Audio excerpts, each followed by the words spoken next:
So hello everyone, welcome to EduTap and welcome to the session of JAP AFM 10 minute series जहाँ पे हम 10 minutes में important topic cover करते हैं।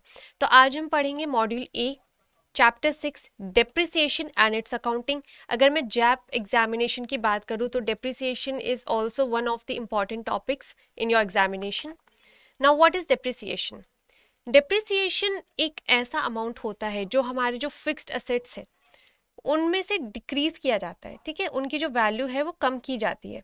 सो basically it is an accounting method use to allocate the cost of a tangible or physical assets over its useful life. जो भी हमारे tangible or physical assets है उनकी जो यूजफुल लाइफ है उसमें से कुछ अमाउंट क्या है हम रिड्यूस करते रहते हैं। कुछ रीजंस होते हैं इनको रिड्यूस करने के लिए, जैसे कि नॉर्मल वेयर एंड टेयर हो गया, जो मशीनरी आपकी है वो डेली बेसिस पे काम करी तो कुछ तो वैल्यू कम होती होगी। मान लो आपके पास एक गाड़ी है, यू हैव दिस कार, आपने जब ये कार परचेज की थी तो 10 लाख की थी। आफ्टर 5 ईयर्स ऑफ यूजेज आपने 5 साल इसको यूज़ किया। अब आप जब मार्केट में बेचने निकलोगे तो क्या ये 10 लाख की बिकेगी? नहीं, ये 8 लाख की भी बिक सकती है और ये 5 लाख की भी बिक सकती है। ऐसा क्यों है? क्योंकि आपने यूज़ कर ली है इतने टाइम तक कार। ऐसे ही जो आपकी टैंजिबल और फिक्स्ड एसेट्स होते हैं उनके साथ होता है कि जब आप उन्हें यूज़ करते हैं जैसे कि मशीनरी तो उनकी वैल्यू कम होती रहती है। This is what we call depreciation. Now tangible assets that can provide economic benefit for more than a year, एक साल से ज़्यादा आपको इकोनॉमिक बेनिफिट प्रोवाइड कर रहा है, वो ग्रेजुअली डिक्रीज करता है ओवर द टाइम, ठीक है, उसकी जो वैल्यू है ग्रेजुअली डिक्रीज हो जाती है। सो depreciation is a reduction in value of asset. Value declines gradually, एकदम से वैल्यू डिक्लाइन नहीं हो जाएगी, डेली बेसिस पे थोड़ी थोड़ी होती है based on usage.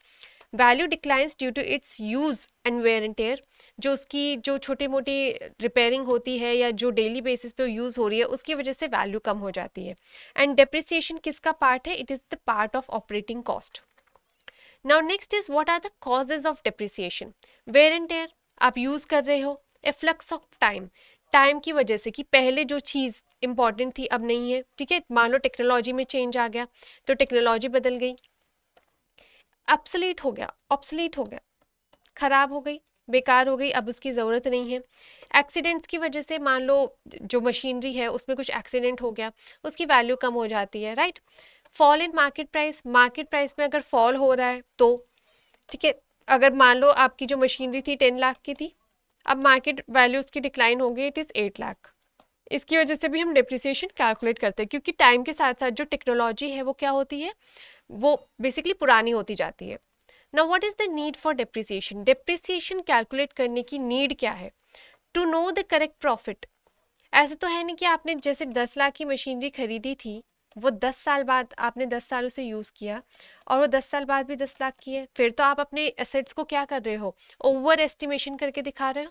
So it will show you correct profit. To show correct financial position, जब आप करेक्टली अपने एसेट्स को वैल्यू करोगे तो आपको करेक्ट फाइनेंशियल पोजीशन भी पता लगेगी अपनी।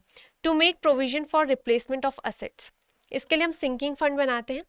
इसमें क्या होता है कि बेसिकली जो सिंकिंग फंड है या जो प्रोविजंस बनाते हैं हम रिप्लेसमेंट के लिए, वो ये होता है कि देखो, जो डेप्रिसिएशन होता है उसमें हम किसी को कैश नहीं दे रहे, ठीक है, कोई कैश का लेना देना नहीं होता है उसमें, it is a non cash expenditure. तो जब हम डेप्रिसिएशन कैलकुलेट करते हैं, मान लो आपकी मशीनरी 1 लाख की थी, आप एक मेथड फॉलो कर रहे हो जिसकी वजह से आप हर साल उसमें से 20,000 कम कर देते हो डेप्रिसिएशन की वजह से, तो ये 80,000 हो गया पहले साल में। दूसरे साल में फिर हमने डिक्रीज की तो ये 60,000 हो गई।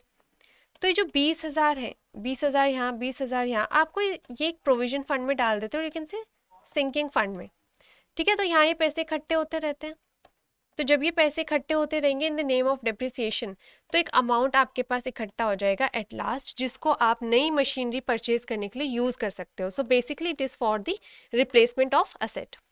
Now what are the factors of depreciation? Depreciation के फैक्टर्स क्या क्या हैं जो हमें डेप्रिसिएशन कैलकुलेट करने में हेल्प करते हैं? First is the cost of asset, कितने में खरीदी है मशीनरी। एस्टिमेटेड रेजिडुअल और स्क्रैप वैल्यू, अगर हम उसे कबाड़ी में बेचने जाएं, बेसिकली कबाड़ में बेचने जाएं तो कितने की बिकेगी, ठीक है। Estimated number of years of useful life, कितने साल उसकी लाइफ है, 5 साल है, 10 साल है, 20 साल है, ये मैटर करती है, right. Accounting treatment of depreciation की अगर हम अभी बात करें तो मैंने बताया एक्सपेंडिचर जो डेप्रिसिएशन का है ये नॉन कैश है, ठीक है। तो अगर हम डेप्रिसिएशन की नॉमिनल अकाउंट में एंट्री पास करें तो it is depreciation account debit to asset account. हमने बताया था कि डेबिट करते हैं हम सारे एक्सपेंस एंड लॉसेस को, ठीक है, इसलिए डेप्रिसिएशन डेबिट हो गया। और जो हमारी असेट है ये रियल अकाउंट है, तो जब भी इसमें डिक्रीज होगा इसको हम क्रेडिट करेंगे, इंक्रीज होगा इसको हम डेबिट करेंगे, right. Debit the increase and credit the decrease. तो इसलिए असेट यहाँ पे डिक्रीज हो रहा है तो क्रेडिट कर दिया, डेप्रिसिएशन एक एक्सपेंस है नॉमिनल अकाउंट का तो डेबिट कर दिया। So at the end of the accounting period balance in depreciation account goes to debit of profit and loss. साल के एंड में जो भी डेप्रिसिएशन का अमाउंट है वो किस में चला जाएगा, debit side of profit and loss account. और जो रिड्यूस्ड वैल्यू है वो कहाँ पे देखने को मिलेगी, बैलेंस शीट पे। अब हम बात करते हैं अमोर्टाइजेशन की। अमोर्टाइजेशन क्या होता है, it is similar to depreciation, but depreciation कैसे असेट्स पे लगता है, जो फिजिकल है, टैंजिबल है। Amortisation is also decrease in the value of asset, but ये कैसे असेट्स पे लगता है, जो इनटैंजिबल है,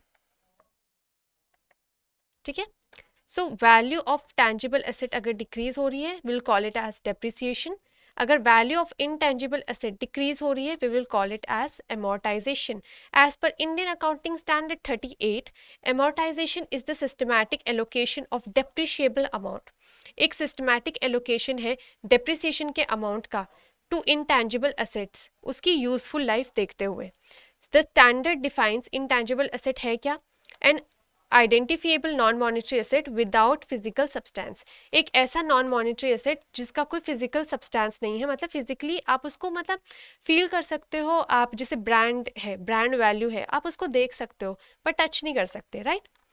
so here is the question for all of you जिसका आंसर आप हमें कमेंट बॉक्स में देंगे।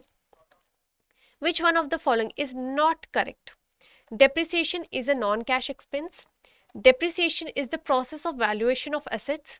The main cause of depreciation is wear and tear caused by usage. The depreciation must be charged to ascertain the true profit or loss of a business. So you will answer this question and thank you for attending the session.